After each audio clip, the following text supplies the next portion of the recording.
Bill. Okay, so hello everyone. This is the bi-weekly meeting of the Amherst Energy and Climate Action Committee, which was organized to guide the town in meeting its climate mitigation and resilience goals. Those goals and the plan that we have for getting there are adopted from the CARP, the Climate Action Adaptation and Resilience Plan, which was accepted by the town council in 2021. It took 2016 as its base year and called for a 25% reduction in carbon emissions by 2025, 50% by 2030, and neutrality by 2050. So this committee has two functions. One is to advise the town council and recommend or propose policies or actions that will help us meet those goals. And the other is to promote a just, equitable, and speedy response through outreach and engagement of town and local stakeholders. Okay, so the first order of business is always to find a note taker. So who would like to be our note taker this week? Do we have any volunteers? I can look at the meeting minutes. I think we may have skipped over Steve last week because he was chairing. Does that sound right? I think so. So I guess that means I'll come back around in the next loop. What do you mean? Oh, you want to just come around? You want to just keep going? So if you want to keep going, Michael. I don't know. Don. Don, you want to do it? I'll do it. That's fine. All right, there we go. We got Don taking minutes. So the first item of business is always to see if we have any participants in the audience. We have one attendee. So first thing do we do minutes first? We do minutes or do we do public? We do minutes first, right? Then we do public. Yes. And then we also have number 2, elect vice chair. Oh yeah. we can also do that later in the thing, but we should put that at the top. But okay, so let's just quickly then look over the minutes from the last meeting. I will share them here. Share ECAC meeting minutes from the meeting that I was not present at, so I will abstain from any vote. But I did listen to the recording. So let me just scroll through this. If anyone sees anything that needs to change, please let me know.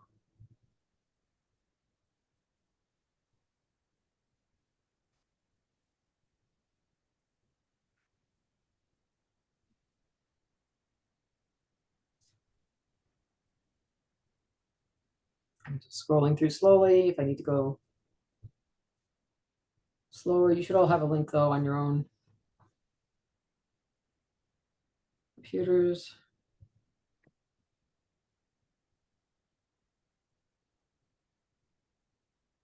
The heat pump thing was announced, the program was announced, and I'll share the website later for anyone who may not have seen it. Very excited to have that launch, yay.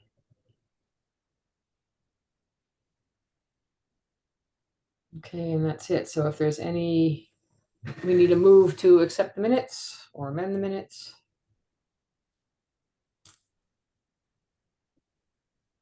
I will move to accept the minutes as written. Do we have a second? I need to stop sharing at this point. I second. Yeah. Okay, Andrew is seconding. And now we need a vote in no particular order. Steve? Yes. Don? Abstain. Michael? Yes. Laura? Abstain. Andrew? Yes. Caitlin? Yes. And I'm going to abstain since I wasn't here last week. So that we have our minutes, and now we have one attendee. So I think we're going to put off the vice chair thing until after the public comment. That feels better to me. That's something we have to talk about. We don't have to have someone for today. We did last week because I wasn't there.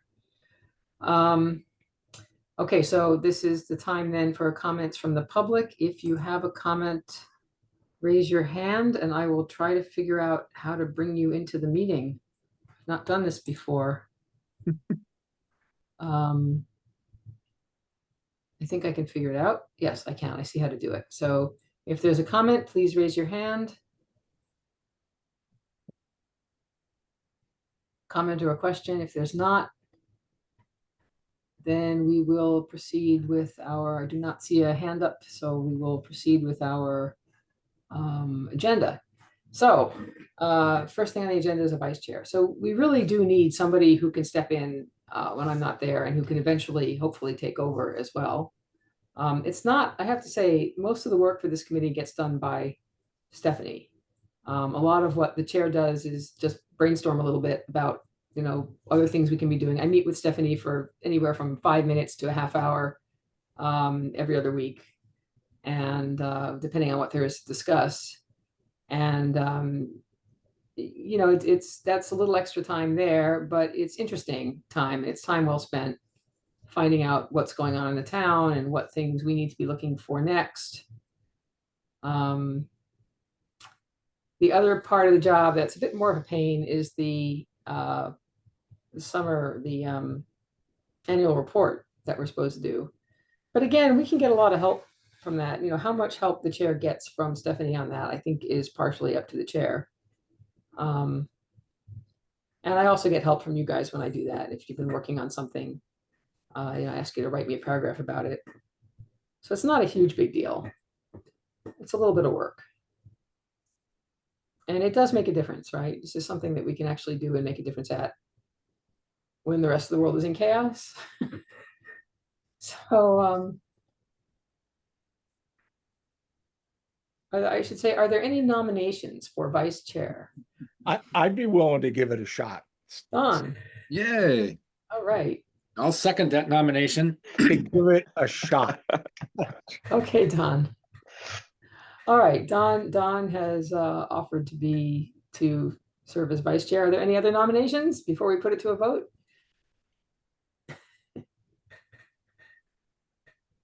All right, in that case, I think we need to vote again. So I guess let's see, I don't know how this works when it's a nomination thing like this, if we need a motion or if we just start voting.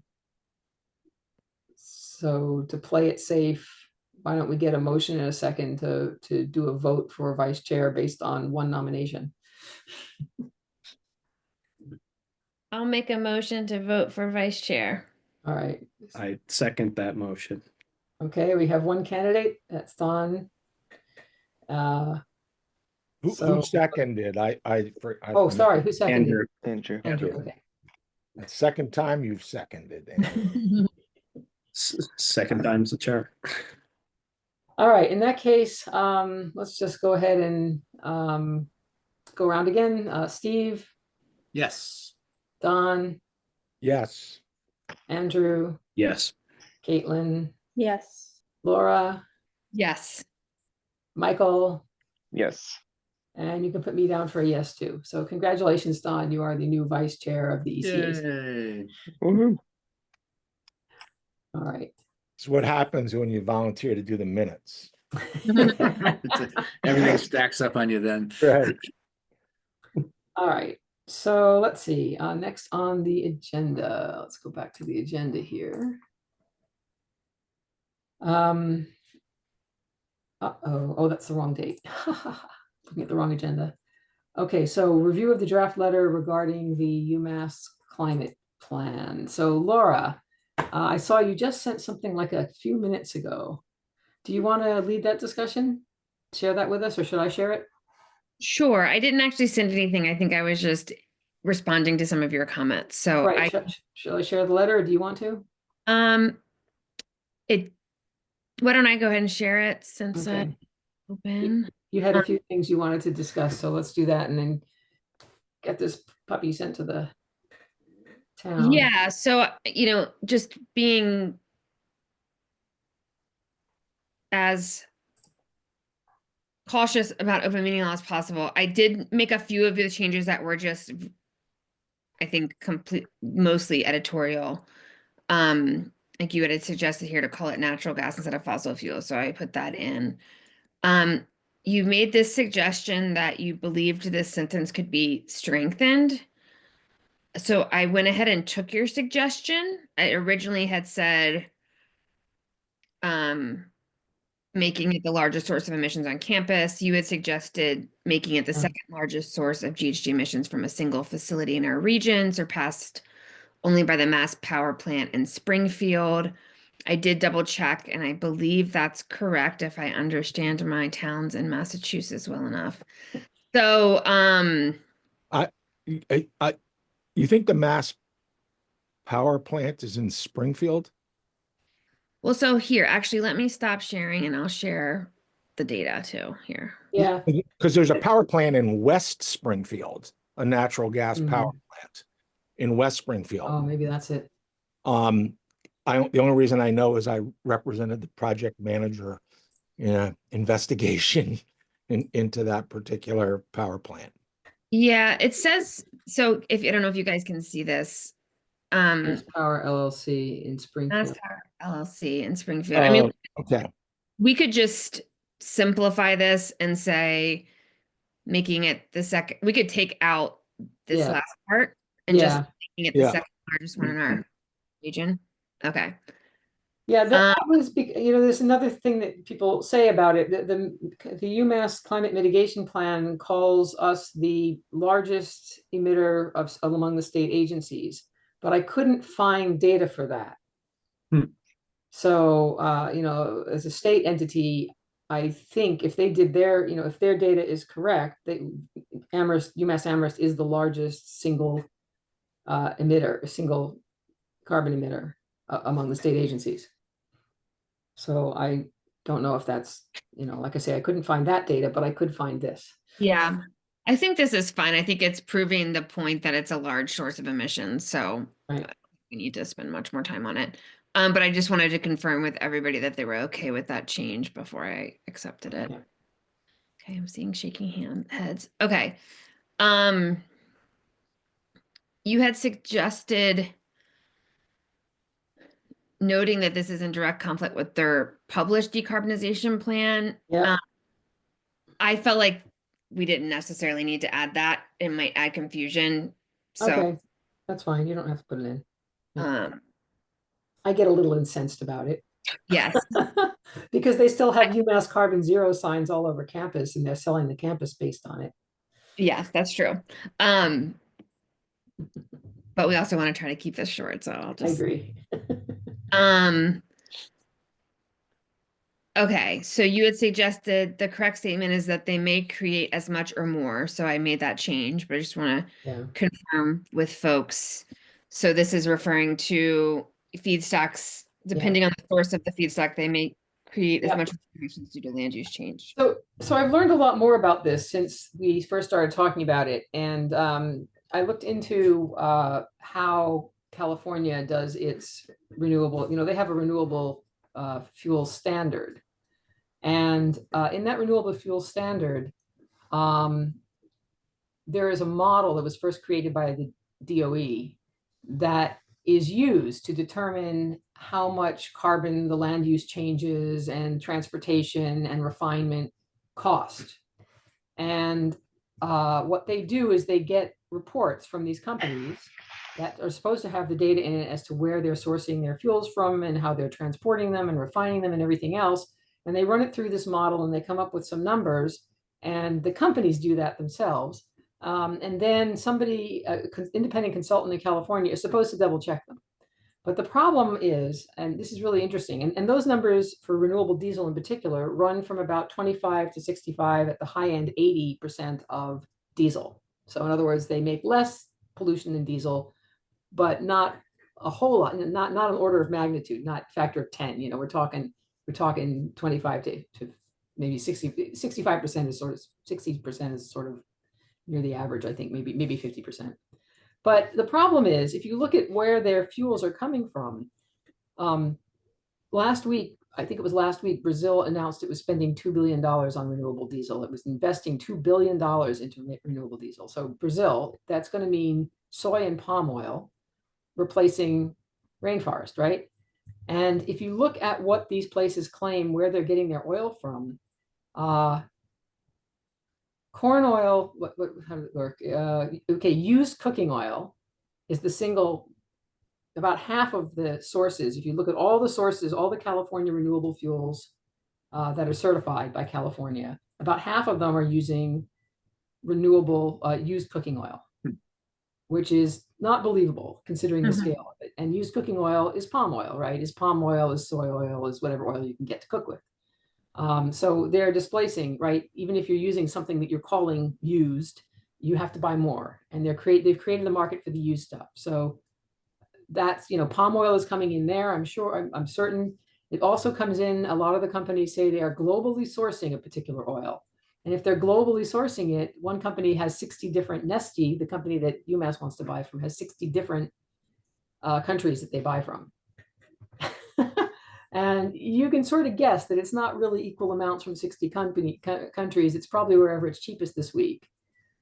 Right. So it's going to be, their models are going to be wrong because they're not really specifying where it's coming from. They're getting around it by calling it global, by calling it used. And then the rest of it is soy or corn oil. Some of it really is soy and corn oil, and corn is second and soy is the worst among those. So in other words, the used cooking oil is the 25% of diesel, and the soy is the 65 to 80% of diesel, and in between is the other stuff. But never do they admit to using palm oil. Never do they admit to it. So it's not on there because if they put it on there, it would put them above diesel. It wouldn't hit the renewable fuel standards. It wouldn't be usable, is my guess, without knowing anything about these models. So, but it's striking that we know this stuff is coming from palm, but we also know that nobody's claiming it's coming from palm. So anyway, I just wanted to stick that in there because it was interesting and I thought relevant to this discussion. So, they're getting it from this company that sources it globally and calls it used cooking oil in some cases. That's where they're currently getting their renewable diesel from at UMass. Sorry, go ahead, Laura. No, yeah, I mean, I think so. Thank you for that additional information. Yeah, I do think there's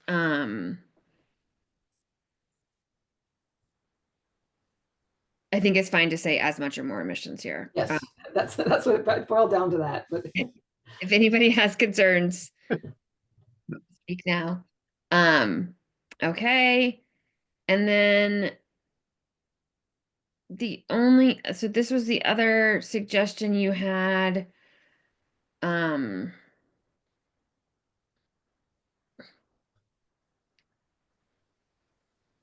think you were saying that this was a bit confusing, which is very likely because I think I wrote it quite quickly at our last meeting. So let me put in this other option.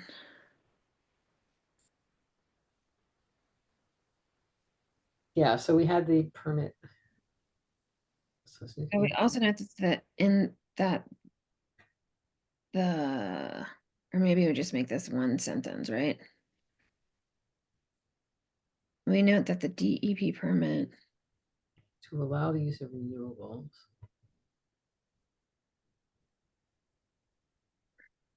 in a dual-fired boiler.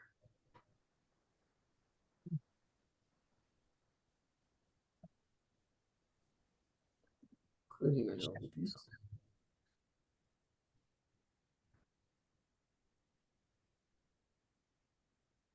You could say ULSD or renewable diesel. That might be a little clearer. Because renewable diesel can be a type of ULSD, I think, but they don't usually call it that.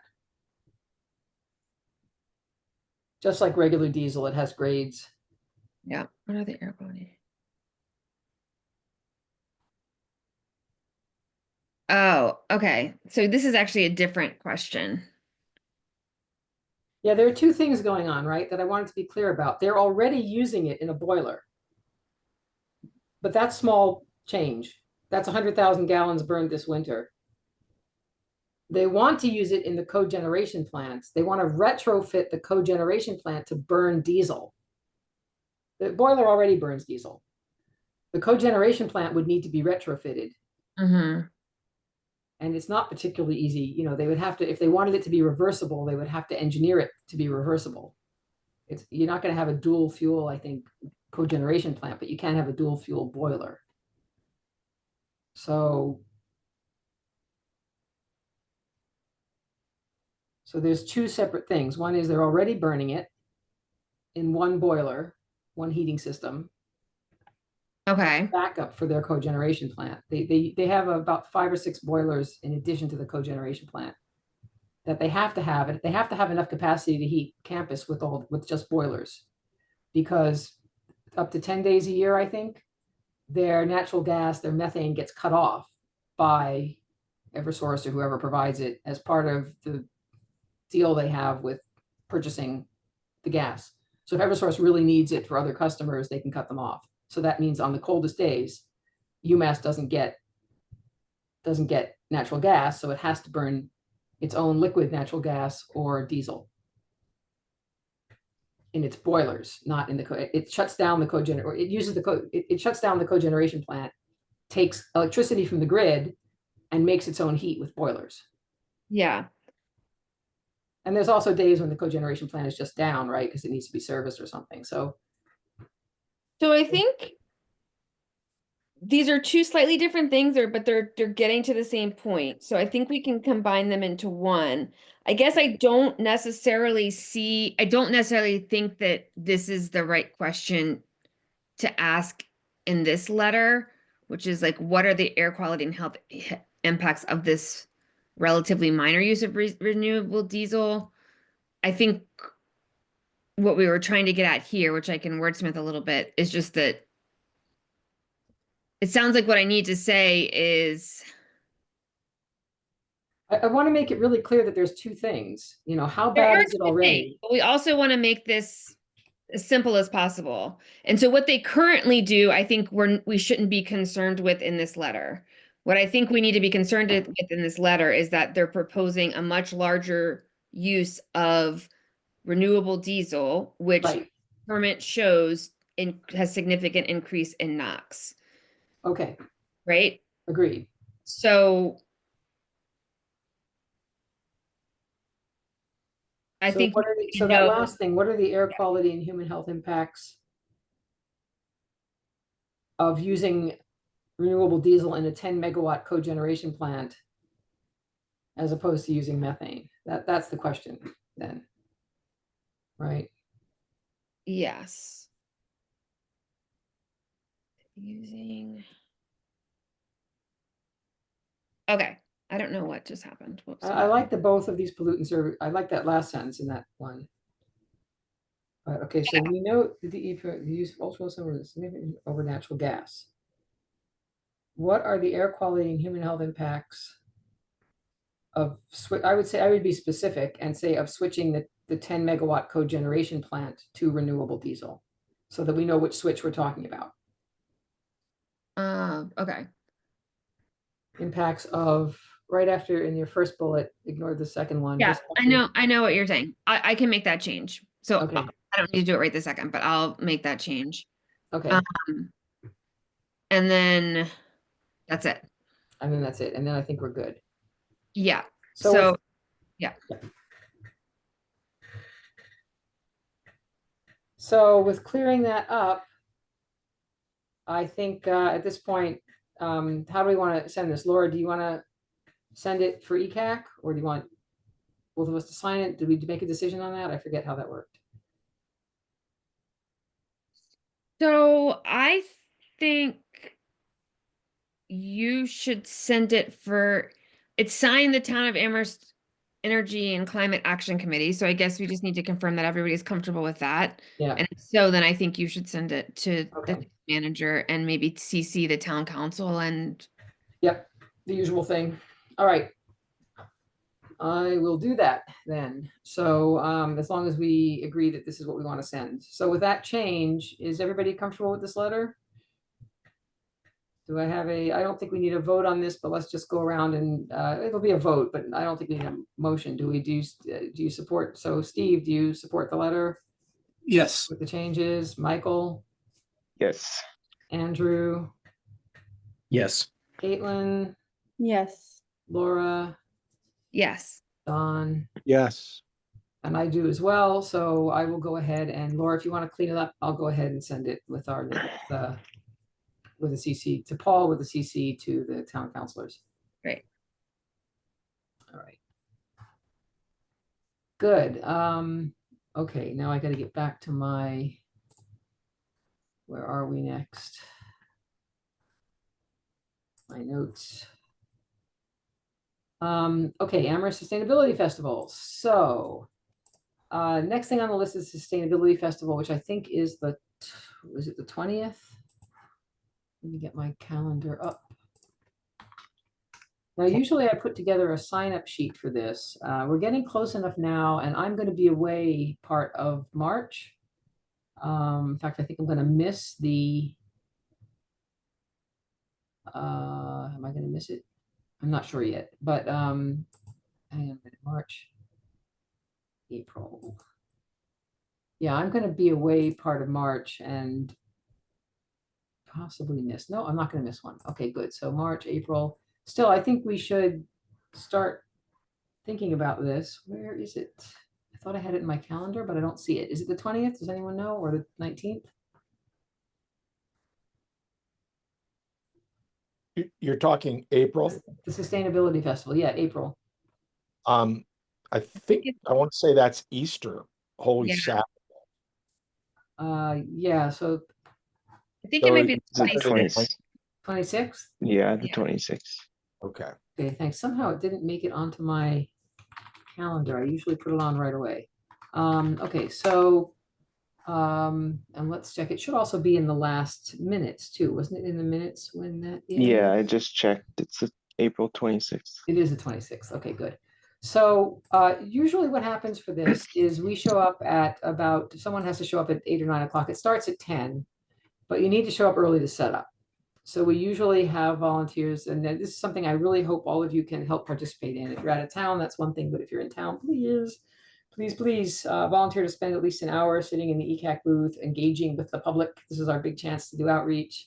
I will, in fact, bring my heat pump advice 5 cents booth with me again. I will probably even make some improvements to it. So that'll be fun. Every year we talk about possibly having a computer to show off the sustainability dashboard or whatever else is going on, but we haven't actually done that because it always turns out to be a bit of a pain to get electricity and to have somebody there and bring a computer. So if anybody wants to take on that task and make sure we have a computer and sits with it for, even if it's just for an hour, during the day, if you have a way to, I suppose there's probably Town of Amherst wireless in the Commons, so maybe that won't be a problem. But, Stephanie mentioned at our last meeting that it would be useful to have a computer. That was in the minutes, I think. Yes, it was, and it was in the minutes last year, and I think the year Okay. before too. But I think this year is more important because this year we have the heat pump program and we have the sustainability dashboard, and there's a lot going on. So if not this week, then certainly the next time we meet, we will start looking for volunteers. If you happen to know what time you want, what slot you want now, let me know. If not, I'll force the issue next week with a sign-up sheet. But 8 a.m. to 4 p.m. and cleanup is at 4 p.m. and we usually bring a tent. Ooh, where are we gonna get a tent this year? We borrowed one from the last couple of years. We borrowed it. One of the ECAC members had a tent, and then Caitlin, I have a tent. you have one of those big, like at a craft fair tent, open sided tent. Yeah, let me check the sizing on it, because it's more, we got it for camping, but I do have one. I'll check the size. Okay, cool. That would be great. Yeah, like a canopy tent, not really a tent, a canopy. Yeah, yeah. Yeah. Oh, that'd be fantastic. Yeah. So I also potentially have access to a tent as well this year. oh, great. Okay, so Michael and Caitlin, both excellent. So if we can confirm one of those, we usually get I usually bring the tables, I think. I have tables and a couple of chairs that I can bring. And I have a banner. Oh, I have a banner. Let's see if I can find it. I have it right here. Well, I'll find it later. But I have a very nice banner that I put together last year that has a bunch of QR codes on it that are probably out of date, but oh well, we'll paste new ones over it. And that sort of thing. So Yeah, if we do have electricity available, mhm. I definitely have an extra like PC screen and potentially a laptop to use. That's not my work laptop, so Yeah, Oh, so big screen. potentially can look actually- into that. Yeah, I actually have a big screen. I have a really big monitor. I'm not using it at the moment. Yeah, But I could but bring if we that. don't, then we can just make sure we have a charged laptop. Yeah, so if we have electricity, we can do that. If not. So Michael, will you volunteer to bring a charged laptop in? While you're like, Yeah, let me check on my, I just use my work laptop for everything, but let me check Ah. my personal laptop and see if how well it still works. Yeah. All right, all we need is a way to connect to the internet, so almost anything will work, right? Right. Okay, cool.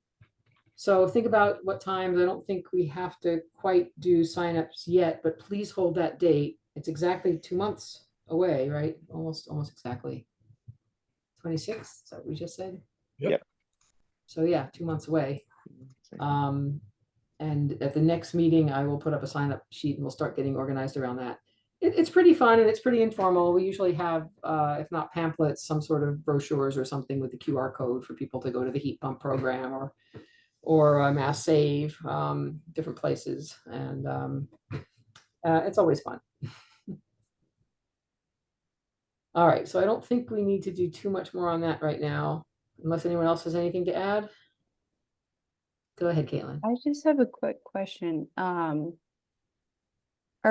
Are we involved in any way with like reaching out to different businesses or whatnot? I only ask because I started a like clothing mending class, and the people who run it just are now set up for farmers markets, and I thought maybe it might be a good sustainable initiative to have at the fair, but I wasn't sure how that worked. Yeah, I Uh, think you- that would go to Stephanie. Like, I think Okay. Stephanie's does most of the like getting of the vendors. But that sounds like a great Yeah. one. So Yeah. if you just share with her, yeah. So I would share that with Stephanie, but are you already at the farmer's market? Oh, it's not me. It's a class that I took this Mm. week. But they had mentioned that they had recently gotten a grant. I didn't mention the sustainability fair. I'll email Stephanie about it first Yeah. to see if there's even interest, but I just thought it would potentially work really well. If together. they're already at the farmer's market, though, the farmer's market is at the same time as the sustainability festival in the same space. Oh, I don't think it's the Amherst one Okay, that all right, they're good. set up to go to. But they could maybe then join the rest of yeah, that would be great. That would be great. Yeah, there's always an interesting selection of vendors there doing all sorts of stuff. So, cool. Anything else?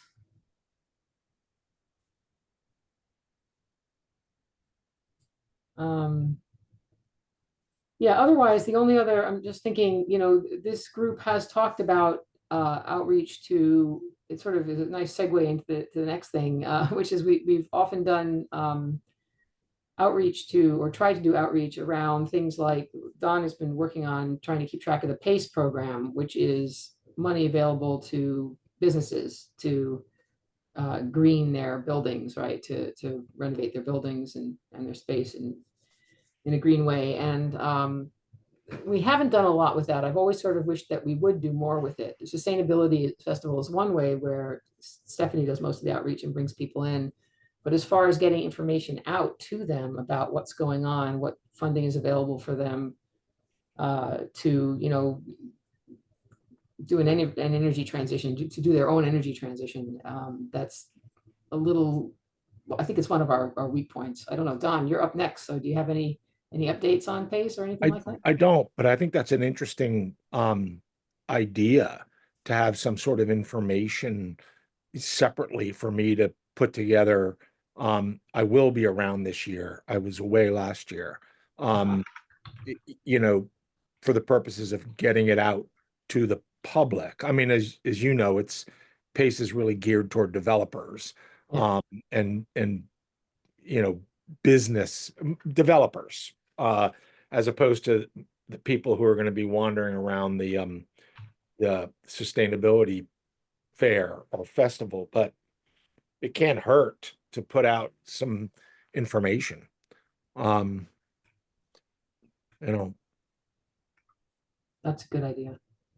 Yeah, so maybe we can, I just made a little note about including information about PACE at the, or something for business owners and developers who, you know, they're people too, they show up at the at the festival, so might be a good way to get a hold of folks. If someone walks by who has an interest and sees a pamphlet that's relevant to them, they might stop. Okay, so anything else? So we're on to the education outreach part anyway. Anything else with PACE, Don, at this point? No. Okay, coordination with local groups. Tony's not here today. Are there any other thoughts on that? Heat pumps, I don't have a lot to add this time. We're into, I'm looking forward to sitting in my heat pump help 5 cents booth. There is there's still an ongoing effort in Northampton to put together Northampton, possibly a broader area heat pump coaching program. I'm not quite sure what they're up to the last couple of weeks. They were going to launch something soon, I think this month, but I'm not sure that happened in all the chaos of the last month. And climate resilient schools, I haven't heard anything about lately, so I have nothing there. So that brings us to advisory and support. Steve, rental, should we take, I think you mentioned last time from what I was hearing that we might want to take this off the, is anything coming up with this rental building efficiency bylaw anytime soon? No, nothing active within the town of Amherst. Stephanie is attending a regional Yes. monthly call with folks from other municipalities sort of working on the idea. I can't because I teach at the same time as the call is each month. So I Right. don't have anything new to report and probably nothing on a regular basis, but maybe something in a couple of months. Yeah, so maybe we should take that off at this point. Yeah. To some extent, the draft letter on this UMass climate plan is something that comes under advisory and support. So we might even take off the rental building efficiency bylaw and put on keeping track of, put on agenda, keeping track of what's going on at UMass climate plan, or just reporting on that. Because I feel like that's something that we should be making sure the town knows about if they don't, and maybe helping them, if they want the help, communicate out with UMass. I think that's something the town needs to do and not us. But, and then there's the draft solar bylaw.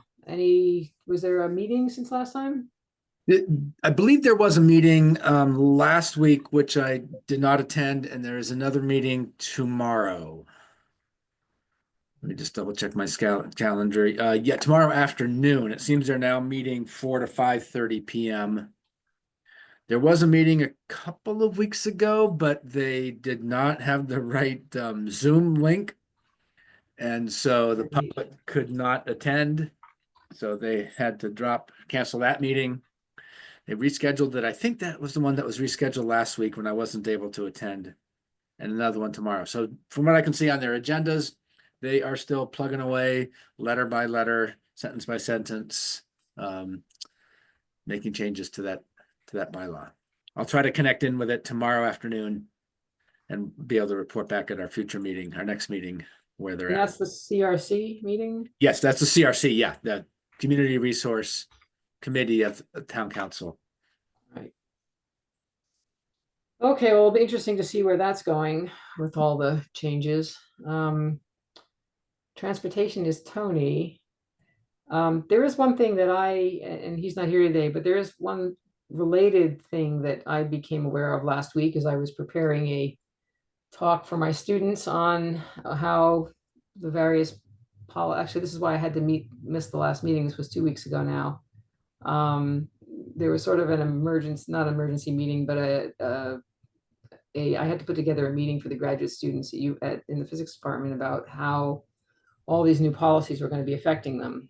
And the usual time slot for that overlaps with this time slot. That's a little earlier, but I had to stay late to talk to some of the participants. And as part of that, I discovered that as part of my research into how cuts were affecting different organizations, I discovered that despite the fact that Trump administration had been told to restore funding, to unfreeze funding, that the state of Massachusetts was not receiving $156 million for from the IRA, I think, for charging stations that they were supposed to get. So that's a big deal. I talked to Stephanie about whether or not that affected us at all, and she said, no, our money's coming from somewhere else, our charging station money, but it certainly affects everybody in the Commonwealth. So yeah, so this is, you know, we have a government that doesn't pay attention to court orders. At any rate, that's one way in which it's being affected that struck me as relevant here. And that's related to the next thing on the agenda, which is recent regional and state policy updates. So if there's nothing else, does anyone else have anything transportation related? Yeah, I mean, I think just not specifically transportation related, but I mean, everything's in chaos right now, and I don't think we know how it's going to shake out. Yeah. So I do think we also need to think about that in terms of our heat pump stuff, like to the extent we've been talking about. I mean, I think Mass Save is fine, and then we're on top of Mass Save. So I don't think we were including any of the rebates that were coming from the federal level, but we probably Right. should check that. And I think maybe in terms of just keeping an eye on it, you know, I'll be sure to share anything I learned from where I sit, but you know, I think maybe things will get reinstated. Hopefully, I mean, the charging infrastructure stuff is a real, I mean, it's a self-fulfilling prophecy, because then they can say consumers don't want electric cars because they're nervous about the charging infrastructure. Yeah. So anyway, it's not great, but hopefully maybe it'll shift. We'll see. Yeah. I hope so. All right, so moving on, the only other thing I had to mention about transportation is I don't know if anyone's noticed how much worse the potholes are now that the ice has melted. I will not be able to get out of my neighborhood on my bike, not without getting a completely different bike with fat tires. So I could barely do it before, and I pretty much won't be able to now. So hopefully that will at least get fixed. I will be calling that in. There is a pothole number, but they usually just fill them, which doesn't really help if you're riding a bike. A little bit. All right, so other than that, regional and state policy updates, I do have something there. I actually called Joe Comerford's office this morning because I was a little distressed over an email that I got, just a little bit. Joe does a lot of good things. But she sent out I don't know if anyone else gets the energy environment updates from Joe Comerford.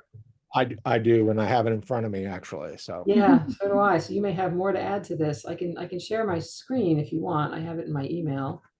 If I do that, I think I need to put it in the packet, so I will ask it to be put in the packet. But let me share this just briefly. Make it a little bit bigger too while I'm at it. Can you see this email now?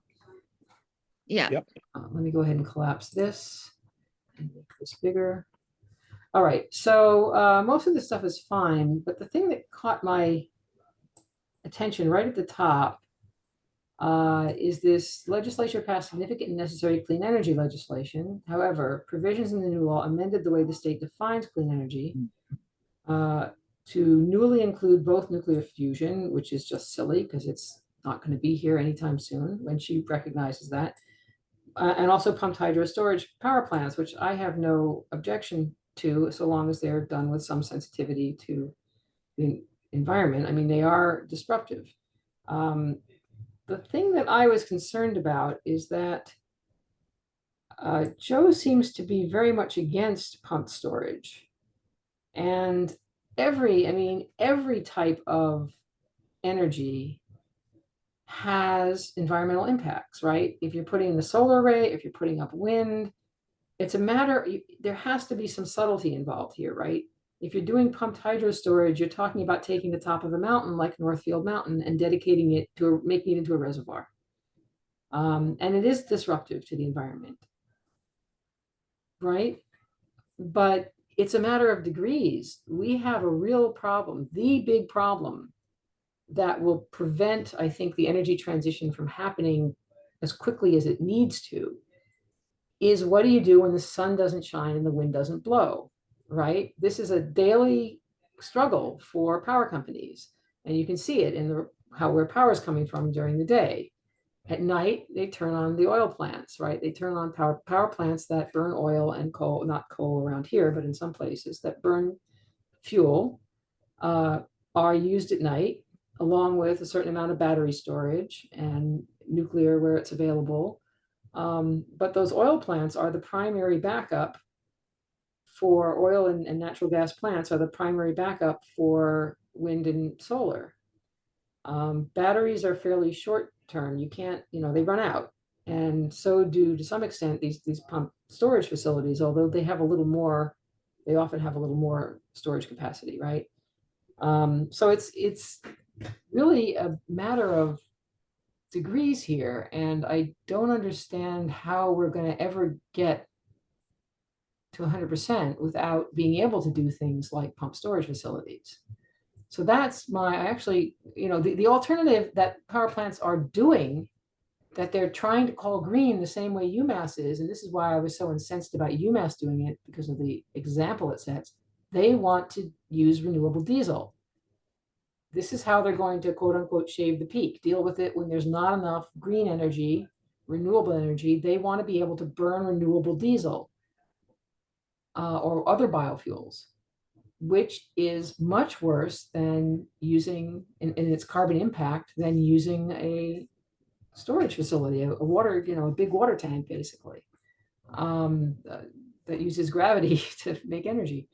So it's a little concerning to me. So, and I sent her an email once before about renewable diesel and what was going on at UMass. So anyway, I just thought I'd bring that to the attention of folks here, talk about it a little bit, see how people think. This is a problem, and it's an ongoing problem. And it also explains, I think, why I got a lot of emails from Joe also about Northfield Mountain, right? That was they're up for renewal. Their license is up for renewal right now, and so she was sending out to her constituents about that process. Anyway, anyone else have anything? I feel like I'm talking too much. Lori, are there any new pumped storage plants planned in Massachusetts? I don't know. And then if this passed, would that then remove Northfield Mountain from the category of So energy? First of all, I think what she's saying is that this did pass, but she's not happy about the fact that it included fusion. I think that's what it says, right? Yeah. Passed this, but she's not happy about the fact that it included places like Northfield Mountain and fusion. Right. And yeah, does that mean that Northfield Mountain is in danger of being decommissioned? Go ahead, Laura. Yeah, I'm not understanding this paragraph, because it says the legislature passed, and then it says my bill removes. What does that mean? I think she's introduced a bill. Yeah, I think that's what that means. I think this whole list is her introduction of bills. Right. So she wants to take the bill that already passed and introduce a new bill. Yeah. Yes, that modifies it, that, basically changes some definitions. Yes, it seems like here, and then it sounds like the emails you're getting is that she wants to see Northfield not get its permit. Yeah, that's what it seems like. I mean, I was trying to figure that out. I've told her, that would be bad. Yeah, because that's what I'm reading in this last sentence. Yeah, right. I see that too. I think it might be that maybe ECAC needs to write to Joe Comerford and tell her that we support the continuation of Northfield Mountain and facilities like it, and we think it's a mistake. I mean, just a one letter email. Yeah, because I think, to your earlier point, and Steve, I think you were getting this as well, like a new hydro storage facility would require a lot of discussion and review, but an existing one that's the damage is already done, right? And so to not utilize that resource for energy creation feels like a real waste. Yeah. And so I don't think that I do think we need to send her a letter or ask to maybe we can send her a letter and ask to meet with her staff and try to understand where they're coming from with this position. And are they getting, is this their own position? Or are they getting information from others about this position? Like, it would be interesting to understand more. So yeah, I agree. I think this is something important to follow up on. Okay, so should I just do this as the chair of ECAC, or should we write a more formal letter? Should I reach out and invite her to a meeting? I had a little confusion about the wording. So Northfield Mountain is an existing facility. She wants to exempt it from additional, what is the word? Incentives. Does that mean does it mean we can't expand existing, like this? It's a little, Right. a little Good question. broad and a little vague. I Good mean, question. the language Can we seems not perform maintenance on it? Can we not yeah.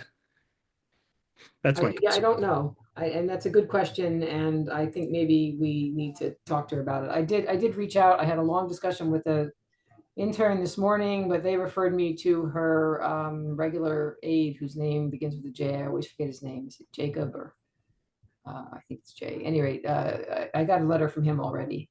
And I was going to write back. And I think maybe what I'll do first is just have a conversation to find out what's going on there. And then we can decide as a committee whether or not we want to meet with her, ask her to come in and talk to us as part of a public process, or whether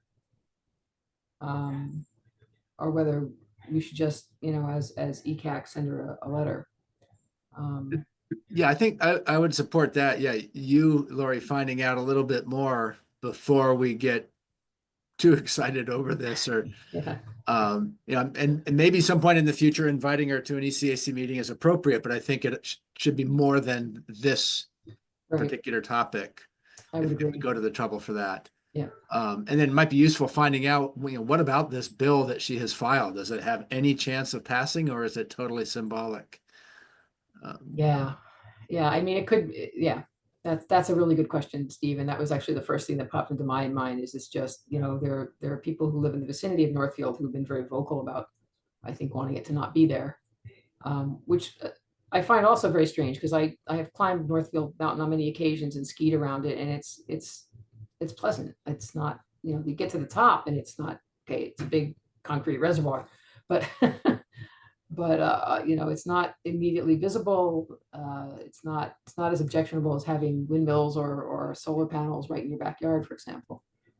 When I first started teaching at Hampshire College, even a little bit before, one of my colleagues there was studying the Connecticut River and sort of alleged erosion along the Connecticut River banks in that vicinity that some people, farmers, were sort of blaming on the pump storage plant, changing the flows of the rivers and causing erosion. And there's one thing that rivers do, and that's they erode. And the Connecticut River is really good at going back and forth across the valley. And I don't know that anybody can say that this change or that change has increased or decreased erosion. And again, it's not that there aren't going to be impacts, but everything has impacts, and this is so much better than burning renewable diesel, which is the alternative here. Or natural gas, Natural gas, or oil, as you said. Yeah, the peaker plants. This is a case where people get hyper focused and say, "Oh, this hurts," this aspect of the environment, but this is better than the other choices that are less visible to Right, those people. right. Yeah, I could see an argument where you say, okay, we're going to fully replace the 1.1 megawatt of electricity it provides by replacing it fully with batteries, but that's not what's on the table. Right. It's already there. It costs it costs very little to keep it going. Yeah. Why are we incurring this cost on ourselves? There's bigger battles to be fought. Yeah, much bigger. All right, so that was the only thing. I did a quick read. Did you find anything else in this, Don, that's worth mentioning? Oh, you're muted. There's the discussion which dovetails into what's going on with our solar bylaw. An act protecting, what is it? An act investing in natural and working lands, and how much, I think it was up, Laura. It was. One on the list.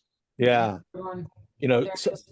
yeah, she's yeah. talking about some sort of no net loss goal, that she wants to have the state adopt, with the development, permanently converted to another use. If a forest farm or wetland is developed and permanently converted to another use, it's not clear to me if she means large solar arrays or any of that, but it has to do with some sort of changing of the definition or the requirement that there be some sort of finding of a no net loss requirement. It's interesting to see. I'd like to know more of what she's thinking about that. Interesting. What does no net loss mean? Yeah, I would too. Yeah. All right, I'll ask about that too. That's actually very interesting. All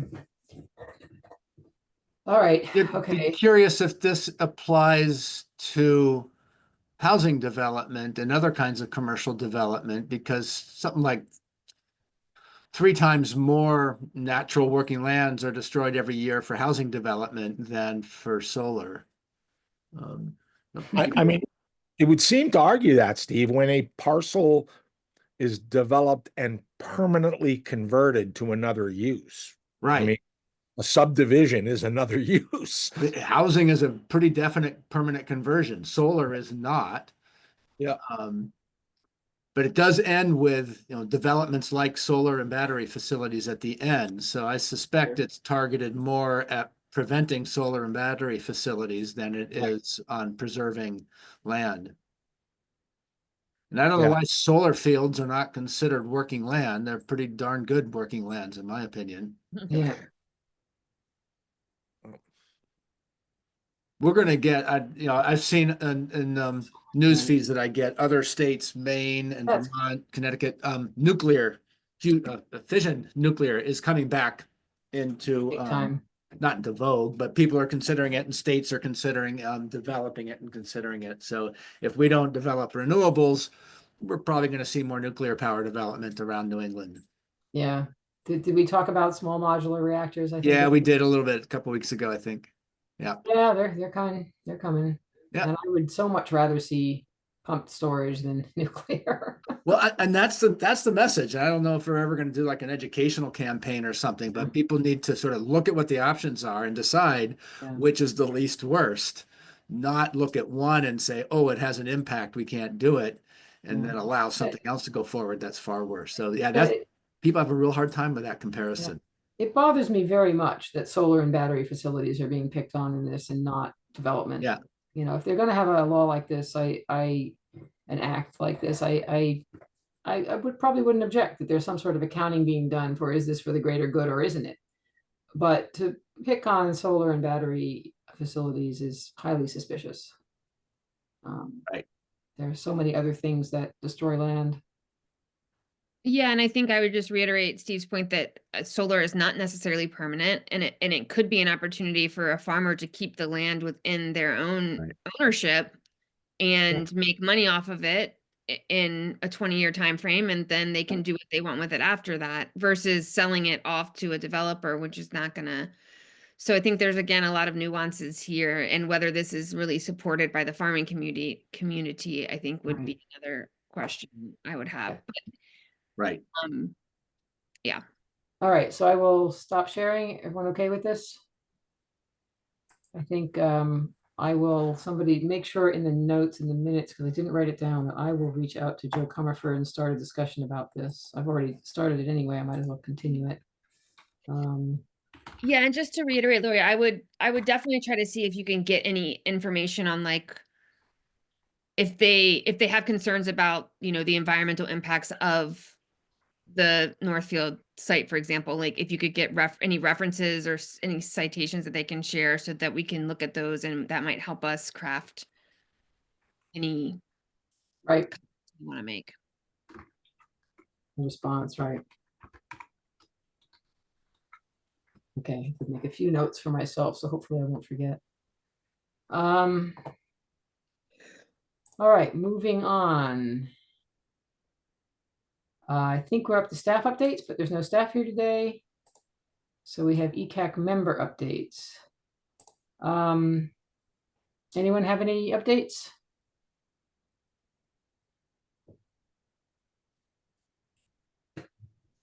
The one thing that I wanted to make sure I do in Stephanie's absence is just share, if you haven't all seen it already, the new heat pump incentive program. Share, let me put this one up now, that window, share. Okay, now you should see town launches heat pump incentive program, right? It's there, woo!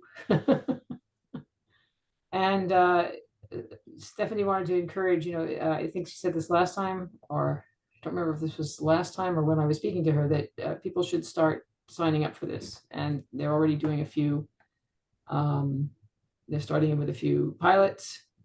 And, oh, there's information sessions coming up in March.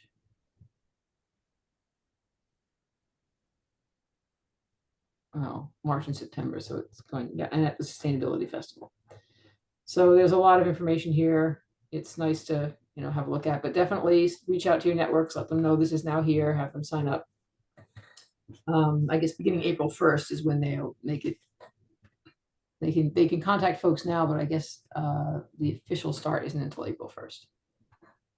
Coming up very quickly. All right. The only other update I had was about UMass again, which is we are still this group of faculty working to oppose the plan of this, the plan for renewable diesel. Met again and will be drafting a response to the chancellor's response. The chancellor responded to the original letter that I think was in a packet a few weeks ago, if I remember right. And he didn't answer any of the questions. He did say he was putting into place a committee, but the committee would not really do what we need it to do. So we're still working that problem. I won't go into a lot of details, but there'll be another response and a request for more information. We'll see what happens. I'm not convinced they're paying much attention right now with all the other chaos out there. They're probably really not paying much attention, but I'll keep tabs on it. I think these local things, for me anyway, are going to be really important these next few years to keep me sane. Can't do anything about what the federal government is doing, but I can do something maybe about what UMass or Massachusetts does. All right. Any other updates? Items for the next agenda.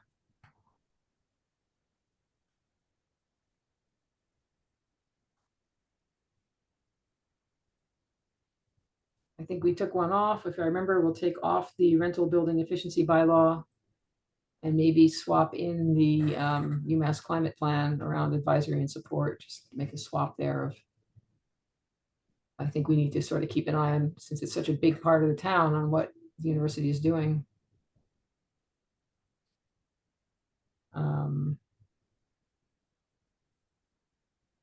And I'll give an update on any information I have from hopefully meeting with Joe or her staff, but I don't think that can be a member update. Anything else? In that case, we have time for public comment. So we still have one attendee. If you have a question, just raise your Zoom hand. And I can bring you into the meeting. Oh, nope, Tendy left. Okay. So that being the case, I think we have come to adjourn. Do we have a move to adjourn? I move to adjourn. Second, all in favor? Mm. Second. All right, and all in favor, say aye. Aye. Here we go. Thank you all. All right, see y'all. Bye-bye. See y'all in 2 weeks. Bye. Aye.